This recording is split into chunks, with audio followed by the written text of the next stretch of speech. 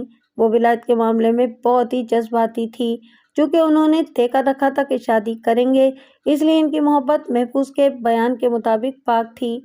کیا ولایت نے بھی شہر میں رہنا تھا؟ میں نے پوچھا۔ میرا مطلب یہ ہے کہ تم دونوں نے آئندہ کے لیے کیا سوچا تھا؟ تم دونوں نے گاؤں کو تو ہمیشہ کے لیے چھوڑ دینا تھا۔ نہیں، محفوظ نے جواب دیا، ولایت نے یہ کہا تھا کہ وہ مجھے اپنے دوست کے پاس چھوڑ دے گا اور خود واپس گاؤں میں آ جائے گا۔ ظاہر ہے کہ میرے ماں باپ میری تلاش میں پریشان ہوں گے۔ ولایت کہتا تھا کہ وہ میری ماں سے کہے گا کہ ادھر سے رشتہ توڑ دو اور محفوظ کے ساتھ شادی میرے ساتھ کر دو تو محفوظ واپس آ جائے گی۔ کیا تم دونوں نے یہ نہیں سوچا کہ تمہاری گمشدگی کی رپورٹ تھانے میں درج ہو جائے گی؟ میں نے پوچھا۔ ولایت نے بھی یہ بات کی تھی، محفوظ نے کہا۔ وہ کہتا تھا کہ وہ اپنے دوست کے ساتھ بات کر چکا ہے اور اس کے دوست نے کہا ہے کہ لڑکی لے آؤ۔ اگر معاملہ پولیس تک پہنچا تو لڑکی کو مجسٹریٹ کے پاس لے جا کر بیان دلوا دیں گے۔ لڑکی بیان دے گی کہ میں بالغ ہوں اور ولایت کے ساتھ اپنی مرضی سے آئی ہوں۔ کیا تمہیں معلوم نہیں ہوا تھا کہ تم نے ان لوگوں کو جو پیغام بھیجا تھا اس پر دونوں طرف کے رشتے ختم ہو گئے تھے؟ میں نے پوچھا۔ نہیں، اس نے جواب دیا، ادھر سے دھمکیاں آئی تھیں کہ ہم لڑکی کو اٹھا کر لے آئیں گے۔ میری ماں اور سوتیلا باپ وہاں گئے بھی تھے۔ ان دونوں نے مجھے بہت ڈانٹا تھا، لیکن یہ نہیں بتایا تھا کہ رشتے ختم کر دیے گئے ہیں۔ مجھے گھر سے باہر نکلنے سے منع کر دیا گیا تھا۔ میری نوکرانی میری ہمدرد تھی، اس کے ذریعے میری اور ولایت کی باتیں ہوتی تھیں۔ اسی کے ذریعے ہم نے گھر سے بھاگنے کا دن اور وقت طے کیا تھا۔ اس پروگرام کے مطابق محفوظ گھر سے نکل آئی۔ گھر سے نکلنا مشکل نہیں تھا۔ وہ حویلی کے ایک برآمدے میں اکیلی تھی۔ اس کے ساتھ اس کا بھائی قاسم کی چرپائی ہوتی تھی، لیکن قاسم حسب معمول ابھی گھر نہیں آیا تھا۔